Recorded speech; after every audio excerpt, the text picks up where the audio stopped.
Hi everyone, welcome to Cheltenham Chat episode 15, and in today's episode we're going to go through Goring Park on Thursday, Cheltenham, Doncaster, Fairyhouse on Saturday and Naas on Sunday.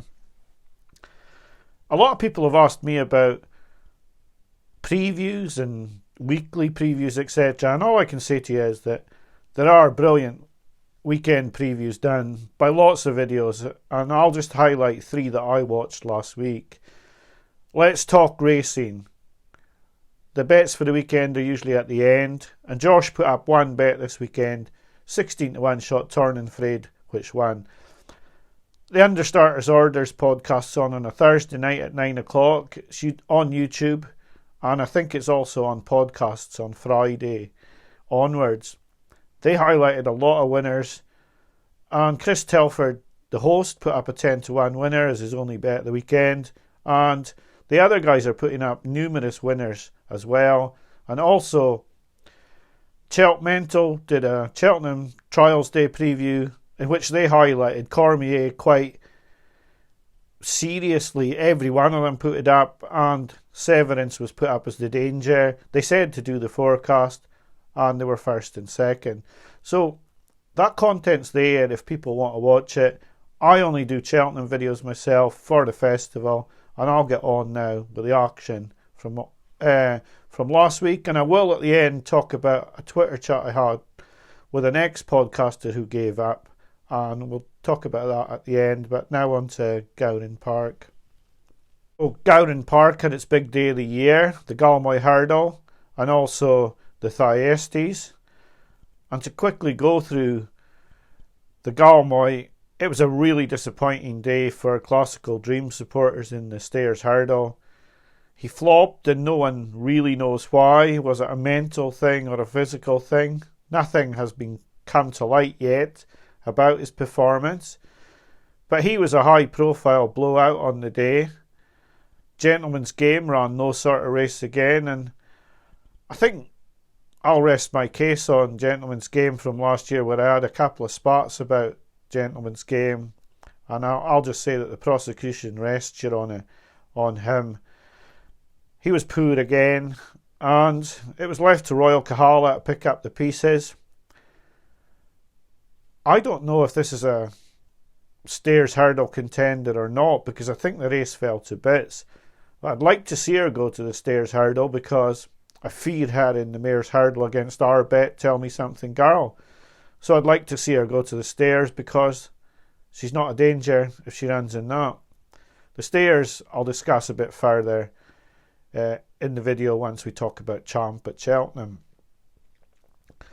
The Bumper was the other race where a Cheltenham candidate came out in Mercury, a 4-year-old who will get allowances at the festival. Another string to Willie Mullins' bow, and looked a really useful horse. Tucked away two decent rivals very easily, and looks a good horse going forward. They may need to get one more run into the horse if they're going to go to Cheltenham. It does look, I think Rich Ritchie will want runners at the meeting, and so I would think that the horse will go there. And poor American Mike seems to just get more and more Willie Mullins horses to beat in the Bumper, and it's going to be tough for him, but for his backers hopefully he can still do it. But they now have a very strong team coming from Close Sutton with Redemption Day, Facile Vega, Embassy Gardens, and now Mercury as well, and that's not including the Mayor Pink in the Park. So those were the two runners that I thought had Cheltenham claims, or the two races where Cheltenham claims were maybe enhanced or lost. On Thursday night it was announced that Fernie Hollow was out of the Arkle, and that's a huge blow for Willie Mullins. I thought he looked a bit of a certainty actually, and I was dead against him in my radar video for the reasons I didn't think he jumped that well. I thought Appreciate It would be a better chaser than him, and I thought he was fragile, and I hadn't backed anything in the Arkle, so I've been very fortunate. And I think now, looking at the race again, I'd probably take Riviere de Tel, who just got taken out of her comfort zone against Fernie Hollow last time. I don't think there's now a Fernie Hollow left in this race, and I think Riviere de Tel could going at a slightly slower pace, jump better, and perhaps win the Arkle. And at 7-1, she'd be my bet if I was putting a bet on the Arkle.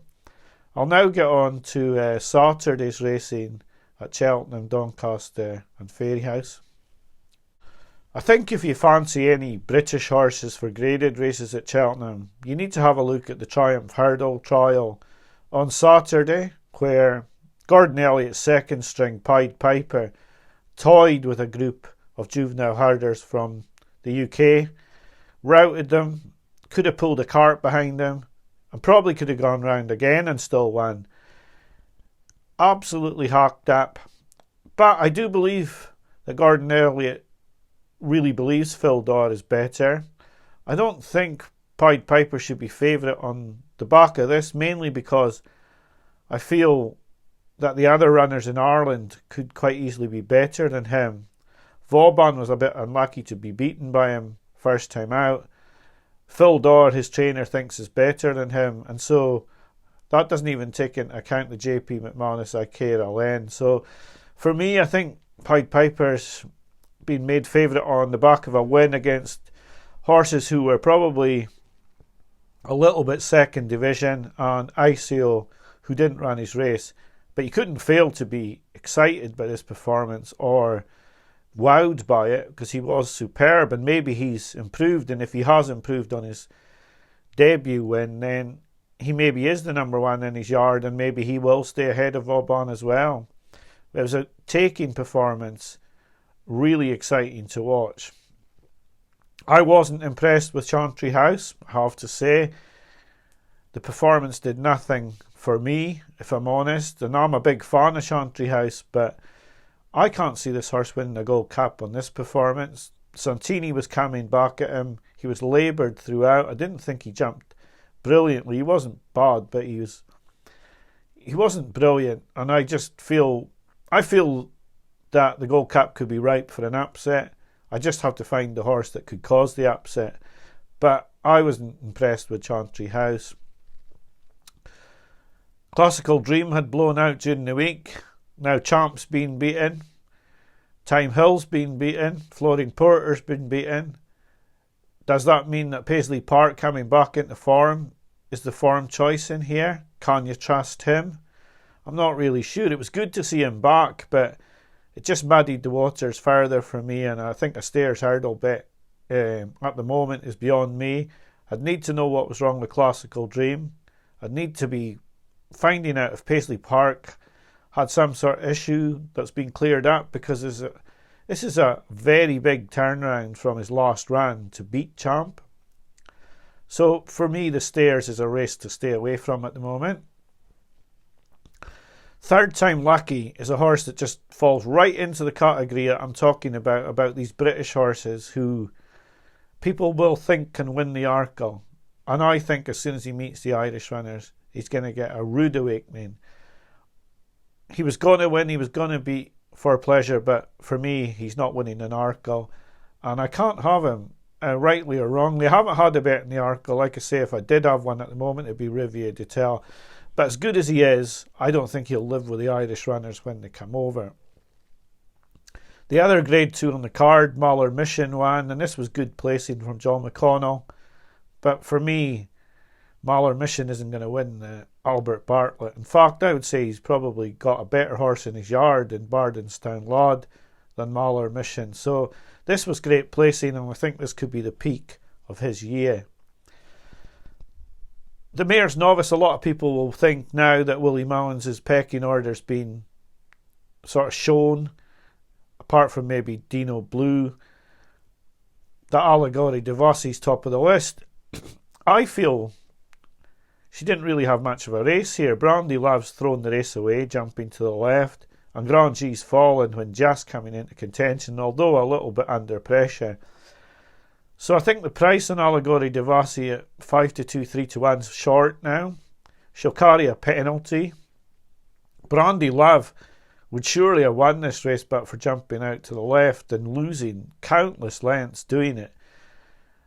The horse has a serious engine, but has serious quirks as well. And I know a lot of people will fancy this horse to go to Cheltenham, and jumping left won't be so much ground lost. But for me, this horse could cause carnage at Cheltenham if she continues to jump like this. I mean, she could run out, she could jump through the wing. And where do you aim her when you go into a hurdle? You can't be on the inside because, like I say, she could run out, she could run into the wing. And if you take her into the centre of the course, she's going to jump across everything on her inside. I still like Bride's Hill and Party Central in this as outsiders rather than to go to the top of the market. But we still have yet to see Dino Blue and Statuaire of Willie Mullins, and who knows what they're going to produce next week at the Dublin Racing Festival. So that was all from Saturday, and now we'll get on to the 2 races on Sunday and then the final piece on the Twitter conversation I had. Startler won the big 3 mile chase today. En Baton was a huge disappointment after a bad mistake at the 5th last. Farouk Delaine looked to be coming to win the race for me, and then made a mistake at the 3rd last and the 2nd last, but Startler outstayed him by a length, and he's now joint favourite with Run Wild Fred. Vanillier didn't pick up again. He looked really good at Cheltenham last year, Vanillier, and I wouldn't give up on him for the National Hunt chase. I think Startler looks a little bit short to me. He's only had 2 chases. I haven't really got a preference in the race at the moment for the National Hunt chase. Now, I did, after the Thyestes, think about the horse On the Ropes, who absolutely flew up the running to finish 5th. But looking at his form left-handed and the way he's got this tendency to jump right, I'm inclined to just hold fire a little bit with that bet. And so I've decided to leave the National Hunt chase for a little bit longer. And in the 2 mile hurdle, Darasso won again, and he picks up just so many of these races. He picked off Saint Felicien. I think if you were hoping Saint Felicien was a champion hurdle horse, he would have needed to win this, and he hasn't. Darasso probably isn't going to win a champion hurdle. He's not going to win a race at Cheltenham, I wouldn't think. I backed him last year for the county hurdle. It was run so slowly he had no chance. But in truth, it was a good win for Darasso, but I certainly don't see anything in the race winning at Cheltenham. Perhaps Petit Mouchoir is going to go for the county hurdle, but is he going to manage to win off nearly top weight? Probably not. So that was Nace on Sunday, and I'll now get on to the final piece of the video on the Twitter conversation I had. Finally today, just a piece. Someone asked me questions about did I get trolls on how as a tipster did I avoid having trolls giving me a hard time, etc. And I think the easy answer to it is having a niche group of subscribers who fully understand what I'm about. They all know I'm a golf caddy, and I never tire of telling people, because I'm not coming out here and saying I'm a racing tipster, I'm in the know in racing. Everything that I'm doing is on form. I'm very upfront. I back these horses. I have the slips. I've produced the slips to prove it before on the losers. And I've backed the winners, believe me. I've got a lot of credit in the bank with a lot of the guys, because a lot of the guys that have been in from the start have been on, the decent winning streak that I had when we had 4 winners in a row, including a 20-1, a 16-1, a 7s and an 8s. So that's a good winning run. And when you go on a losing run, you got a lot of credit in the bank for that before you start getting grief off your guys. A lot of the guys know me that watch the videos. A lot of the guys got the football me that watch the videos, and a lot of guys work with me that watch the videos. So in truth, my subscriber group is a lot of guys that would probably not say too much to me on a social media side. They'd be more likely to say it to me quietly. So I'm just lucky in that sense. I don't monetize the channel, and I don't court subscribers. If people want to join the group, hopefully they know what they're getting when they join. And if they like the videos, then they're going to continue watching. And if they don't, and I start hitting losers, they won't keep subscribing. it's hard in racing to get subscribers. I mean, there are the top channels like the Let's Talk Racing and Appy Nianti and Racing TV videos and the Art the Races videos and the big channel videos that have racing. They're going to always have big subscriber rates. But for an independent person, it's very difficult if you're not sponsored, if you're not, you know, able to offer special deals, etc. like that, then you're never going to get a lot of subscribers, I don't think. And that's partly the way my channel works. It's independent, it's my view, and if I mess it up, I mess it up on my own. I don't have to answer to a bookie if I've, you know, put up 0 winners out of 50. I have to answer to the local boys, and they're probably harder taskmaster than anybody else. But that's what the channel's about, and that's all I can do is just put up my view, try my best. I've always been a decent panter, and I just want to put that view up for other guys to watch, and that's basically what the videos are about. So until my review of the Dublin Racing Festival, I wish you a good week. Thanks for watching the video, and I'll be back to you next week after the Dublin Racing Festival. Bye for now.